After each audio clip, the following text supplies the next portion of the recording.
Hi guys, welcome back to a new episode of Apps Academy. Today in this video, I'm going to show you how you can change your email on Etsy. Keep watching the video till the end. To change your email on Etsy, firstly go ahead and launch open your Etsy application. The home page of Etsy application will appear on the screen. Click on profile icon at the top right corner of the page and from the drop down tap on account settings. Scroll down and under email section, enter your new email. Confirm your new email by re-entering it.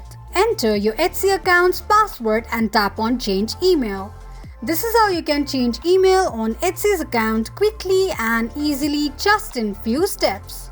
If you have any thoughts or queries, let us know in the comments section. Don't forget to subscribe to our channel. Also, press the notification bell icon so that YouTube will notify you whenever we post a new video.